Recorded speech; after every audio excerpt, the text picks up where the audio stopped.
femme de conviction et de lutte, Line Renaud qui célébrera prochainement ses 95 ans, ne désarme pas.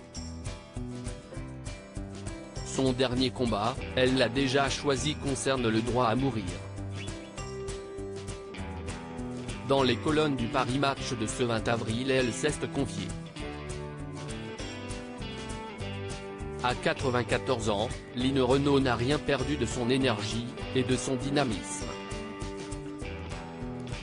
La vessie qui l'a frappée il y a 4 ans est derrière elle, l'obligeant toutefois à mettre un frein à certaines activités. Line Renaud reconnaît sans peine avoir été flemmarde au sujet de sa rééducation et l'avoir un peu négligée, mais elle s'enflamme au souvenir de sa première ergothérapeute à l'hôpital qu'il avait surnommée Madame Fleur. J'étais plutôt une fleur fanée. Elle me parlait comme à quelqu'un de gâteux, une petite fille arriérée, et ça m'agaçait. Comment je m'appelle? Quel jour sommes-nous? J'ai contacté la direction en disant ça n'est plus possible, je ne fais pas de progrès ici, on me parle comme si je venais de naître. Bref, j'ai fait un blocage. Reconnaît celle qui sera bientôt à l'affiche de Le Prochain Voyage, un émouvant film de Thierry Binisti sur la fin de vie. Et la fin de vie, Line Renaud ne fait pas un tabou. Sans loi je mourrais en résistante s'y estime même devenu un sujet essentiel pour celle qui a vu partir beaucoup de ses proches dans la souffrance et ne comprend pas que l'euthanasie demeure un sujet si sensible.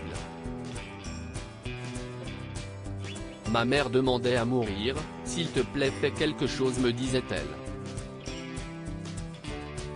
Loulou en 1995, atteint d'un cancer des os, et qu'on ne pouvait plus toucher. Je suppliais notre docteur se remémore-t-elle. Pour Line Renaud, quitter la France pour aller mourir en Suisse, en Belgique ou au Portugal, n'est pas une solution, encore faut-il en avoir les moyens, y mourir coûte 15 000 €, s'indigne-t-elle. Line Renaud évoque sa loi idéale, celle qui lui permettrait de partir dignement entourée de ceux qu'elle aime, et le tableau est assez précis.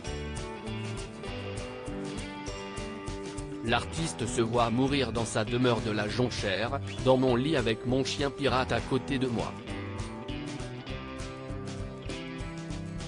S'il est encore en vie, je le caresserai, je lui demanderai de venir plus près de moi et il viendra plus près.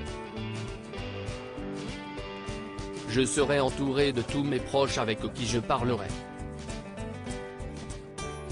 Il faut que tout ça soit joyeux. J'ai envie de laisser une image apaisante. Mes amis souhaitent que je parte sans souffrir, explique-t-elle, promettant que si la souffrance vient elle contournera la loi. Si est décidé sans loi je mourrai en résistante, confie-t-elle. Une femme de combat, jusqu'au bout.